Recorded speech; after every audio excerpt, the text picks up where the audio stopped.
de morir, y ordenó a Salomón su hijo diciendo: yo sigo el camino de todos en la tierra, esfuérzate y sé hombre, guarda los preceptos de Jehová tu Dios, andando en sus caminos y observando sus estatutos y mandamientos, sus decretos y sus testimonios, de la manera que está escrito en la ley de Moisés, para que prosperes en todo lo que hagas y en todo aquello que emprendas, para que confirme Jehová la palabra que me habló, diciendo: si tus hijos guardaren mis caminos, andando delante de mí con verdad, de todo corazón y de toda su alma, jamás, dice, faltará varón en el trono de Israel. Gloria a Dios. Así que vamos a estar reflexionando, amados hermanos, en estos domingos que continúan adelante, en este tema que hemos titulado Más que un reino es la herencia de Salomón. Más que un reino, la herencia de Salomón. Así que vamos a orar pidiéndole a Dios la bendición. Vamos a tener unas breves palabras de oración. Padre, gracias por tu palabra. Gracias, mi Dios, porque podemos estar en esta mañana en tu casa y podemos una vez más exponernos, Dios mío, a la enseñanza de tu verdad. Que tu Espíritu Santo una vez más taladre nuestro corazón y nuestra mente para ponerla por obra, Señor, para que ella afecte todo nuestro ser y que también seamos proclamadores de la misma. Te lo pedimos en el nombre de Jesús. Amén y amén. Aleluya, gloria a Dios. Bien, amados hermanos, el libro que hoy tenemos delante es el primer libro de Reyes, que inicialmente, es más bien en los textos hebreos más antiguos, se conoce con el título del libro de Reyes. Lo que nosotros tenemos hoy como primero y segundo de Reyes es algo que recibimos después en la traducción del Antiguo Testamento al idioma griego, la Biblia llamada la Septuaginta, y esa Biblia lo divide de esa manera: primer libro de Reyes, segundo libro de Reyes, seguidamente por la Vulgata Latina, que también tiene primer libro de Reyes, segundo libro de Reyes. El autor de este libro, aunque algunas personas tratan de adjudicar la autoría de este libro a Jeremías, nosotros sabemos que no hay probabilidad de que haya sido Jeremías, debido a que los acontecimientos finales del libro, que se narran en el capítulo 25, se van a estar dando desde el mismo Babilonia, desde la ciudad de Babilonia. Recuerden que fueron exiliados en la ciudad de Babilonia, y Jeremías, nosotros sabemos a través de la escritura del libro de Jeremías, la vida de Jeremías, que Jeremías nunca visitó Babilonia. Él sí visitó Egipto, pero nunca estuvo en Babilonia. Así que seguramente la autoría de este libro está dado a algunos de los profetas que vivieron en el exilio, algún profeta que vivió exiliado, que conocía la historia de Israel y que, inspirado por el Espíritu, fue el que Dios usó para esto. Se estima que el tiempo en el que fue escrito este libro de Reyes haya sido aproximadamente en el 561, 538 aproximadamente. Ahora, nosotros vemos que la escritura de este libro está estructurada de una manera muy interesante, porque el escritor del libro de Reyes va a estar no solamente definiendo algunos principios o bosquejando la idea de que está narrando la ascensión al trono y el tiempo de reinado de Salomón, sino que también va a estarnos hablando acerca de cada rey que hubo en esta etapa, la historia de la división del reino, porque ahora acuérdense que el reino de Israel por un tiempo fue Reino Unido. En este momento que estamos leyendo aún es el Reino Unido. Después hay una historia posterior que es la historia del reino dividido. Norte, en la parte de las 10 tribus que se fueron al norte, y la parte de Judá, que quedó la tribu de Judá en la parte sur, lo que comprende a Jerusalén. Así que el escritor del libro de Reyes está poniendo todos estos puntos bien claros. Incluso hace una extraordinaria narrativa acerca de los reinados. Él comienza a vincular tanto los reyes norte con los reyes del sur, y simultáneamente usted puede ir teniendo una secuencia en la lectura de la vida de los reyes del norte y la vida de los reyes del sur. Va a estar declarando cuáles fueron los contemporáneos, los reyes que reinaron contemporáneos, la edad de los reyes, específicamente para los de Judá, que es donde él hace la diferencia de la edad con la que entraron, quién fue su madre, también solo para los de Judá, quién era la madre, quiénes fueron sus antecesores, el tiempo de reinado y el año de edad cuando comenzaron a reinar. Y finalmente vamos a encontrar que en cada capítulo que vamos leyendo y en cada evento de los reyes, cada acontecimiento de los reyes, cada periodo de reinado, él va a hacer una evaluación espiritual del tiempo de reinado de cada uno de estos reyes. Él va a llegar a una evaluación de cómo fue su vida, su proyección con Dios, su disposición a la obediencia o a la desobediencia. Así que, como dijere el escritor y pastor y predicador John MacArthur, que el libro de Reyes no solamente es historia citada, sino que es historia interpretada. ¿Por qué? Porque cuando nosotros lo leemos vamos a encontrar que el escritor nos da una sinopsis de lo que está sucediendo. Él nos va a meter dentro del panorama. Él nos va a poner dentro de la atmósfera espiritual, haciéndonos entender de que el pueblo muchas veces se extravió. De hecho, aproximadamente 20 reyes reinaron en la parte sur del reino sur, en la parte de Judá. 20 reyes. De estos 20 reyes, solamente 8 reyes hicieron lo recto delante de los ojos de Jehová. Los demás 12, ustedes saben, desobedecieron al Señor. Así que Él te va a ir dando una enseñanza de cómo era su disposición a Dios y cómo el juicio de Dios se establece, al punto de que después de esto el pueblo de Israel, norte y sur, llegan a recibir esa disciplina de parte del Señor, donde fueron llevados a otra nación, donde fueron subyugados por otra nación y fueron a vivir a un exilio. En la parte norte los asirios, en la parte sur con los babilonios, Nabucodonosor y demás. Así que eso es parte del juicio de Dios sobre ellos, lo cual nos lleva a varias metas teológicas. Hay 3 metas teológicas aproximadamente en el libro de los Reyes. Quizás usted puede encontrar algunas otras. Yo le digo solo estas breves y son las que afloran con más rapidez. Pero lo que vamos a encontrar, la meta teológica, es que Dios disciplina a su pueblo cuando no obedece su palabra. Dios establece un juicio a su pueblo cuando no obedece a su palabra. Número 2, Dios cumple la promesa que dio, o las profecías que trajo a través de sus fieles profetas. Cada una de esas profecías se cumplió y lo podemos ver en el libro de los Reyes. Y también podemos ver que Dios tuvo una misericordia muy grande con el linaje de David. Aunque nosotros vemos que él lo que hace es guardar fielmente el pacto davídico, lo que él le había dicho a David. Vamos a ver que aunque muchas personas, muchos descendientes de David, muchos reyes que vinieron después de David, no hicieron lo correcto delante de los ojos de Dios, aún así Dios mostró una misericordia y no destruyó esa familia como lo hizo con Jeroboam I, con Onri, con Jehú, con la parte norte, sino que él tuvo una misericordia. De hecho, este hombre que está recibiendo el consejo en esta mañana, Salomón, no siempre actuó correctamente. Y si hay algo que nosotros podemos ver en la historia de Salomón, es que Dios había establecido ya quitarle el reino a Salomón, pero dijo, pero no lo voy a hacer mientras él vive. ¿Por qué?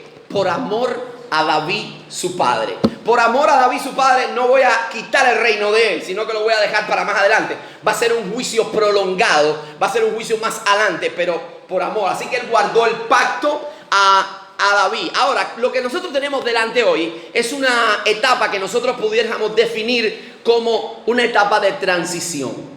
Es una etapa de transición. Ya David está anciano.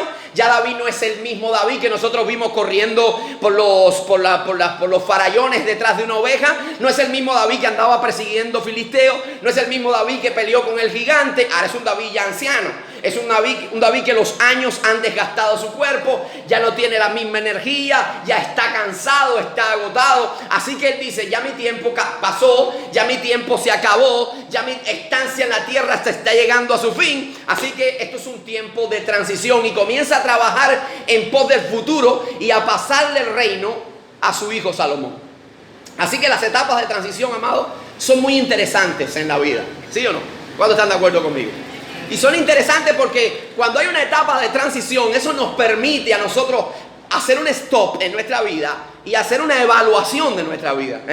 Cuando llegado el momento de hacer una transición en la vida, en el trabajo, en la vida personal, en la vida laboral, en la vida profesional, eso nos ayuda a nosotros a hacer un stop y decir, bueno, tengo que hacer ciertas evaluaciones. ¿Cómo ha sido mi vida? ¿Cómo ha sido mi proyección? Incluso evaluar los errores que hemos tenido, los reveses que hemos tenido. ¿Por qué? Porque eso nos ayuda no solo a mejorar, sino que ayuda a darle un consejo a aquellos que van a ser nuestros sucesores y poderle decir, mira, tú puedes evitar ciertas cosas en las que yo caí, en las que yo incurrí, y quizás tú te puedes evitar esos dolores de cabeza. Así que son muy interesantes las etapas de transición en la vida. Y esta es una de ellas. Esta es una etapa de transición en la vida. Alguien dijo muy acertadamente, creo que fue Aristóteles quien dijo que quien ignora la historia está confinado a tener que repetirla. Quien ignora la historia está confinado a tener que repetirla diariamente. Así que, ¿qué nos dice este texto? Yo creo que nosotros podemos hacer una pregunta que es transicional, pero que nos va a dar el paso a poder llegar. ¿Qué es lo que nos dice el texto? ¿Acaso nada más nos ofrece una narración histórica? ¿Acaso nos ofrece detalles de la historia del pueblo de Israel? ¿O tiene algo que pueda suministrar a nuestro carácter, que pueda ayudar a acrecentar nuestra madurez, que pueda ayudar a hacer crecer nuestra fe? ¿Qué nos puede decir esto?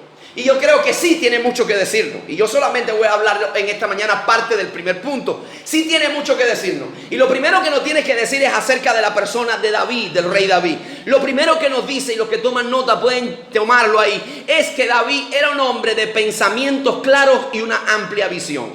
Un hombre de una mente clara, de un pensamiento claro y de una larga visión. Y eso es lo que nosotros estamos viendo, y ese es el primer punto que yo tengo para compartir con ustedes en esta mañana. Lo que él está haciendo, la actitud que está asumiendo, nos está hablando de que es un hombre que piensa con claridad. Es un hombre que piensa con candidez. Él sabe lo que está haciendo, pero además de eso está colaborando para el futuro, trabajando, laborando para el futuro de Israel. Él sabe que ya sus días han llegado a su final. Él sabe que ya su reino llegó a su final. Pero no su reino. El paso por la vida se acabó. Porque él es un anciano y está llegando al punto y final de su historia.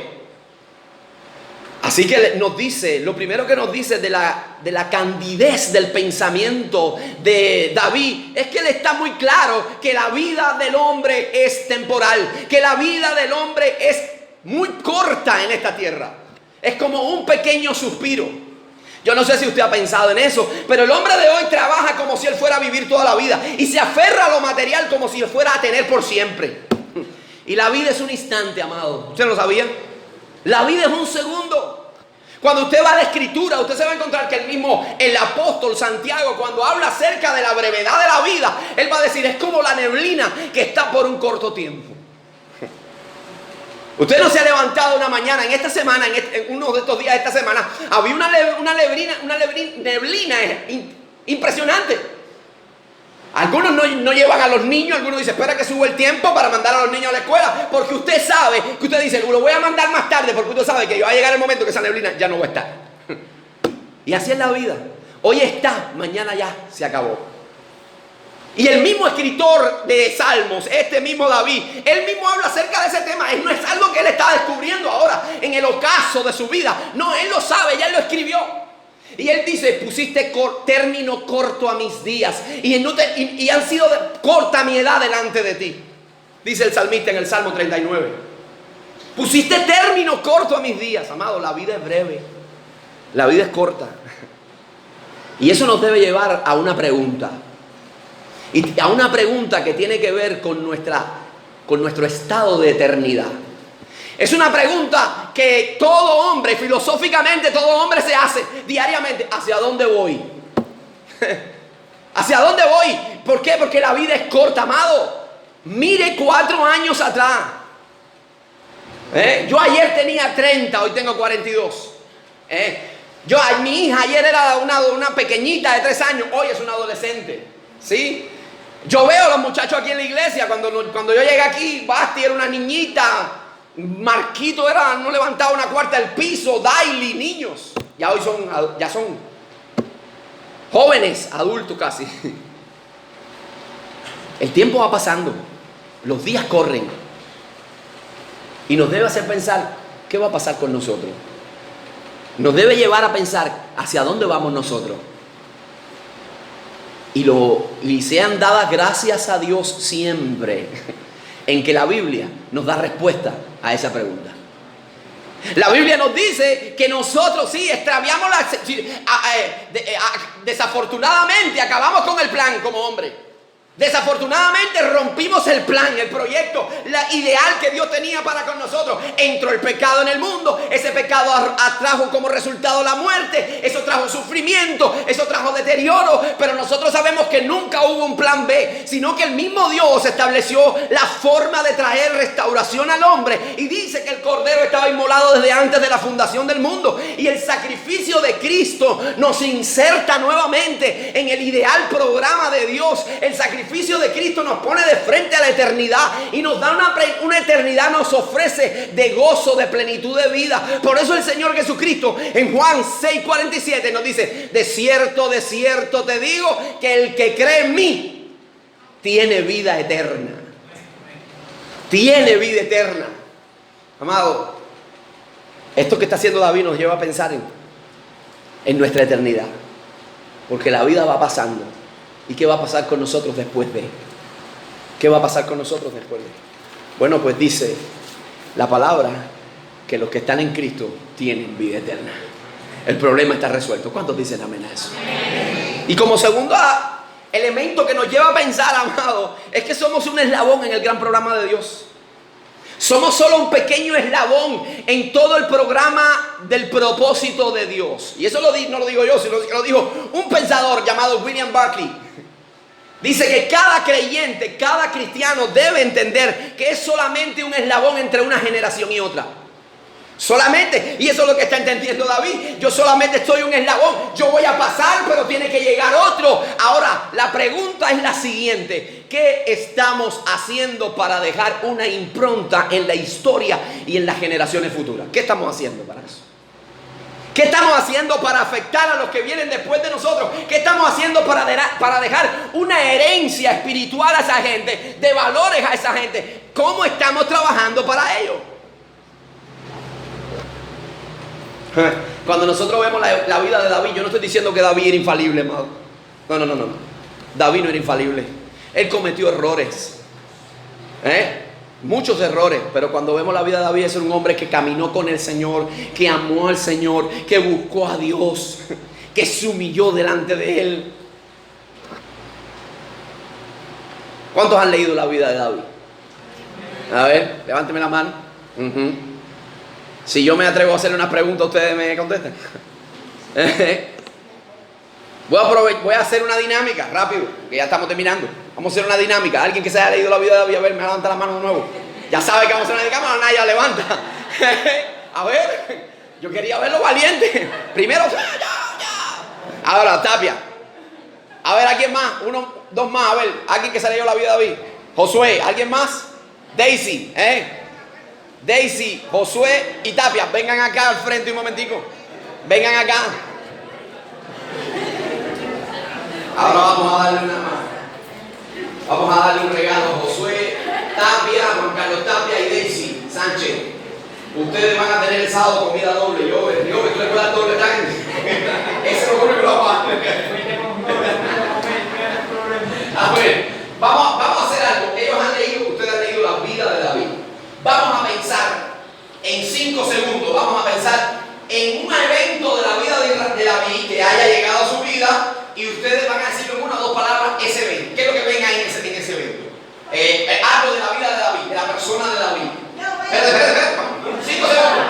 1, 2, 3, 4, 5. Ya, Daisy. Yo veo a David muriendo porque es su hijo al salud. Quería matarlo. Y él está muriendo. Pero Dios lo bendijo en todos los momentos y no pasó nada. Amén. Pero eso fue un tremendo. Así. A ver, Josué. Pienso en David cuando enfrenta a Goliat Filisteo y le dice que voy frente a ti yo voy a dar los ejércitos y te vas a derrotar, no importa cómo esté el partido. Y también estuve preparado, me siento gozo, me siento leones y no te voy a comer, además de que sea un tiempo. Veo la dependencia que tenía la vida de Dios y la confianza que tenía. Él sabía que Dios nunca le iba a fallar. Amén, gloria a Dios. Estaba ahí. Amén, aleluya. Gloria. Vamos a dar un aplauso a ellos. Amén. Ahora, ¿qué está más interesante? ¿Qué pudieron extraer ellos de la vida de Dios? Eso es lo que nos lleva a nosotros a darnos cuenta de cuando nosotros leemos a estos hombres de Dios, aunque no fueron infalibles, como yo le dije hace un instante, ellos fallaron, ellos cometieron errores. Nadie le gusta llegar a la tecla donde David dice que asesinó a una persona y cometió adulterio. Eso nosotros lo sabemos. Pero nosotros vemos que cuando ponemos en una balanza las cosas que ellos hicieron para el Señor y lo correcto que ellos hicieron en los caminos de Dios, eso impacta nuestra vida. Así que nadie piensa en lo negativo, sino están diciendo, wow, yo quiero ser un hombre conforme al corazón de Dios. ¿Cómo? Dice Dios que es David, así quiero ser yo. Así que cuando vemos el expediente en la vida de David, vamos a encontrar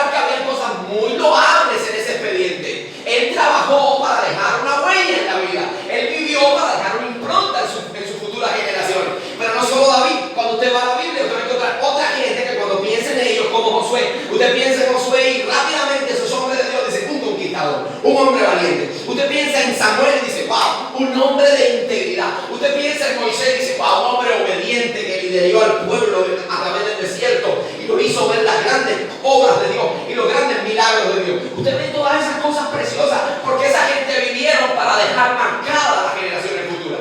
Ahora, tristemente en la Biblia también vamos a encontrar gente que vivieron pero para marcar negativamente a las generaciones futuras. Y por pensar en uno de ellos, aunque el expediente no fue tan malo, escuchen, miren esto también, el expediente de Saúl no era tan malo. Sobre él vino el Espíritu de Jehová, sobre él vino el Espíritu de Dios, él profetizó, él fue escogido como rey. Ahora, hubo momentos en su vida donde el 99% de su vida se dedicó a hacer lo incorrecto delante de los ojos de Dios. Entonces, cuando vemos a este hombre Saúl dejando una huella en la historia, es una huella negativa. Y yo creo que nosotros, ninguno de nosotros desearíamos dejar a nuestra familia una huella como esa. Eso nos lleva a nosotros a varias cosas. Cuando pensamos en Judas Iscariote, ¿quién piensa? Oh, una foto, gloria a Dios, glorificado. No, pensamos en un traidor, ¿sí o no? Ese dejó una huella triste en la historia. Entonces eso nos lleva a nosotros a dos valores. Primero, número uno, hacer dos cosas. Número uno, yo tengo que evaluar día a día mi vida a la luz de la palabra.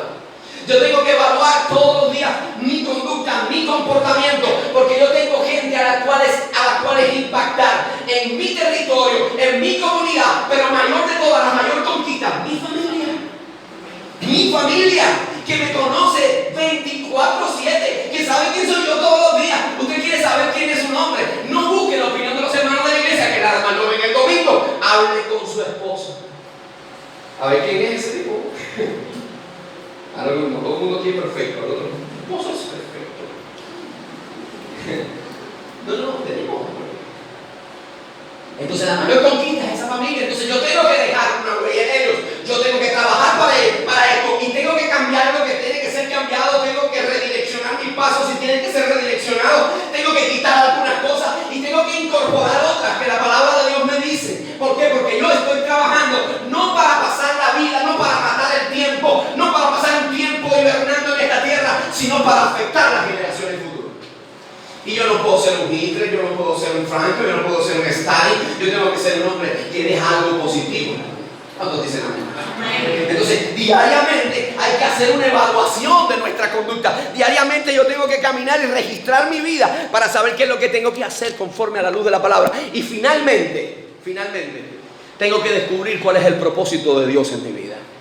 ¿Qué es lo que Dios quiere hacer conmigo? ¿En qué área Dios me quiere usar? Y cuando yo entendí dónde es que Dios me quiere usar, cuál es el plan que Dios tiene conmigo, en función de esa área, dirigirme, trabajar, esforzarme y dedicarme con fe a eso. Porque eso es lo que va a hacer que tú puedas tocar el corazón de otra gente. Y eso es lo que va a hacer que Dios se contente con tu servicio a Él. Amado, ¿qué estamos haciendo para afectar a nuestras generaciones? ¿Qué estamos haciendo? Ahora, voy a ir terminando. Y es que en la vida de David hay dos notas más en este punto. Él está terminando, ya él va a terminar sus días, pero él sabe algo. Y por eso es que cede el volante. Y por eso es que pasa la estafeta, y por eso es que pasa el batón. ¿Usted sabe por qué? Porque David sabe que la obra, quien la sostiene, es Dios. ¿Sí? La obra, quien la sostiene, es Dios. No la sostiene hombre. No la sostiene ningún hombre. La obra es de Dios. Y si la iglesia está aquí, hoy todavía, batallando y luchando y militante, no es por el esfuerzo de un hombre. Porque si fuera por el esfuerzo de un hombre, por el trabajo negado, y valoramos el trabajo negado de los que nos precedieron, aquellos que fueron apóstoles, aquellos que vinieron a sembrar, aquellos que vinieron a traer una palabra de aliento, aquellos que trajeron la buena semilla, nos gozamos y vemos el logro de lo que hicieron. Pero si la iglesia ha prevalecido en la historia, es porque Dios está con ella. Es porque es su novia, es porque es de su autoría, es porque Él es el dueño de la iglesia. Él la sostiene, Él la hace prevalecer a pesar de los embates de la vida, de las tormentas. Él está comprometido con su obra y la va a llevar adelante, va a progresar. No importa que haya quien esté. Hay veces nosotros nos aferramos a gente. Y aquí todos somos necesarios, pero hay uno solo que es imprescindible. Y ese es Dios, amado. ¿O no? Usted me ve a mí aquí hoy, mañana yo no puedo, quizás no esté. ¿Se va a ir abajo la obra? No. Hay otro hombre de Dios que Dios va a usar, porque no es el hombre, es el Dios que usa los hombres. Entonces, eso está muy claro en David. Por eso es un hombre de pensamiento claro. Por eso es un hombre de una mente clara y una amplia visión. Y segundo, está trabajando para dejar a otros. Está trabajando para que otros se cultiven en esto. Y eso lo ve en toda la Biblia. Todos los hombres de Dios que en algún momento pasaron tuvieron que dejar a alguien. Es por eso que es importante que nosotros, eso nos habla de la visión amplia. Es por eso que la iglesia tiene que proyectarse al futuro. Es por eso que es importante el trabajo con los niños. Porque todos nosotros estamos envejeciendo. Tenemos pata de gallina, tenemos canas, tenemos ya cansancio acumulado en el cuerpo. Tenemos que preparar con pinos nuevos.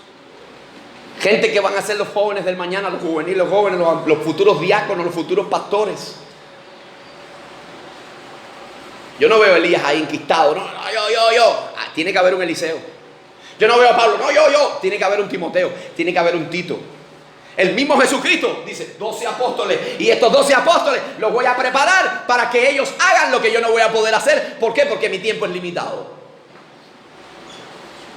Mi tiempo es limitado. Y dice la Escritura que Jesús dijo: el que cree en mí, estas obras hará, y mayores que estas hará, porque yo voy al Padre. No está hablando en poder. Nosotros no vamos a hacer ninguna obra más que la que él hizo, más grande que la que él hizo. Está hablando en extensión. Y eso lo vemos en la historia de la iglesia, cuando se extendieron más allá de Jerusalén y hasta lo último de la tierra. Bueno, Jesús no salió de su nación nunca. Él no viajó. Ahí, local, los viajecitos de él eran local. Amado, ¿qué estamos haciendo nosotros para impactar a las generaciones futuras? Con esto voy a terminar. ¿Qué estamos haciendo para dejar una impronta en el corazón de tu familia, de tus hijos? ¿Los estás preparando para después que tú no estés, ellos sepan cómo dirigirse? Ahora está papá, ahora está mamá, pero va a llegar un tiempo que no va a estar papá y mamá. ¿Les hemos enseñado cómo tomar decisiones sabias? Porque a ti te tocó. A muchos de nosotros nos ha tocado. ¿Y cómo tú hubieses agradecido que te hubieran enseñado quizás más? Nos toca a nosotros ahora hacer nuestro trabajo y preparar a los que van a hacer mañana, el futuro de mañana. Usted sabe, hace unos tiempos yo estaba viendo, hace mucho tiempo, yo vi a el historiador de La Habana dando una disertación acerca del cementerio de Colón. Él estaba dando una disertación histórica y artística del cementerio de Colón. Y él tiene una frase que a mí me impresionó, porque él dijo: aquí está el hogar que hoy es de muchos y que mañana será de todos. Dijo sí. Aunque eso es un poco fatalista, porque él solo piensa que va a estar ahí. Nosotros sabemos que tiene algo de razón, pero que nuestra ciudadanía está en los cielos. Pero ese es el hogar que hoy es de muchos, que mañana será de todos. Tendremos que pasar por ahí. ¿Qué estamos haciendo nosotros para dejar pinos nuevos? ¿Qué estamos haciendo nosotros para garantizar el futuro? Yo les voy a dejar un texto de tarea que lo lean en su casa. Y se encuentra en el libro de Jueces, capítulo 2, versículos del 6 al 11. Y ustedes van a leer una historia triste, amado. Una historia triste de las que se narra en la Biblia. Y se va a narrar en la Biblia que dice que después que Josué murió, vinieron otros ancianos que guiaron el pueblo. Pero después que murieron esos ancianos, dice: una nueva generación se levantó que no conocía a Josué, que no conocía a los ancianos y que no conocía a Dios. Y esa generación, dice, sirvió a los Baales y vivió en corrupción. Nadie trabajó para el futuro.